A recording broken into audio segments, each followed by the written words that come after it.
mean, Paul, it's great to see you again. It's been a while. So tell me, Paul, the reason why I actually came here was to talk to you a bit about your blog. So let's start off from the very beginning. I mean, what motivated you to get involved in it?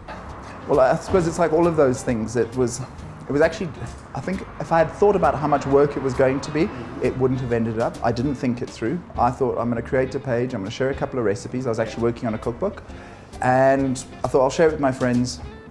Secret Jozi Chef came out, popped it on.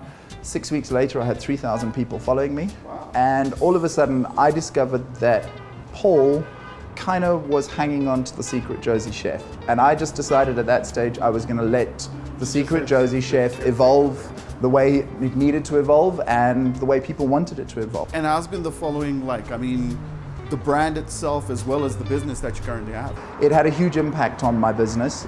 Suddenly people got to know who I was, because I've been hiding in the kitchen for the last 14 years upstairs. I don't work in the front. I don't like people, hence the secret.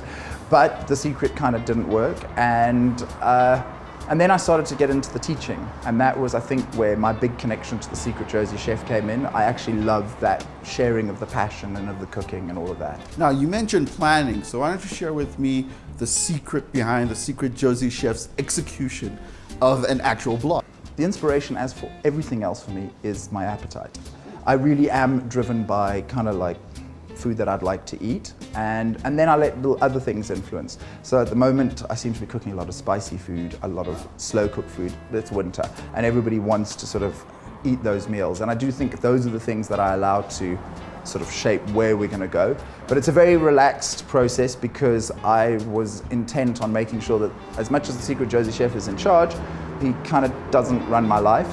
So sometimes I will post 3, 4, 5 times in a week, and other times my guys out there are lucky if there's one. Yeah, that's it. I've been pretty quiet for the last couple of weeks because of the school, but people are kind of still there and they're still communicating and we're still talking, and I'm amazed. I mean, I still get stopped in the supermarket by random ladies who want to talk to me about what's for supper. It's actually funny you should mention that, because I was about to ask you, whether or not people influence your blog as a whole.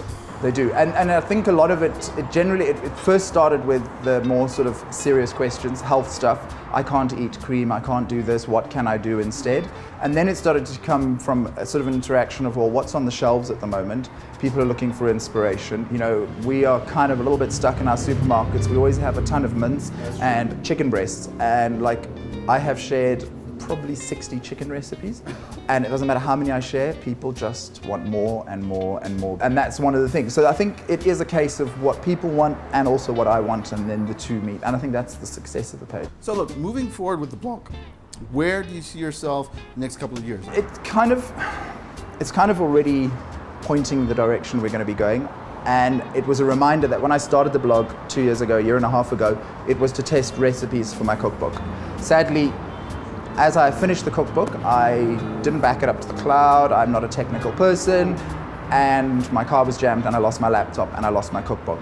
So the natural progression now is actually to go back to where I started it all and to produce the cookbook. And there's actually now two, because there's the one that was inspired by my restaurant, but then there's also been the Secret Jozi Chef, quick, easy recipes that can have that sort of appeal. So that's kind of where the next stage of the evolution is, back into wanting to produce my cookbook.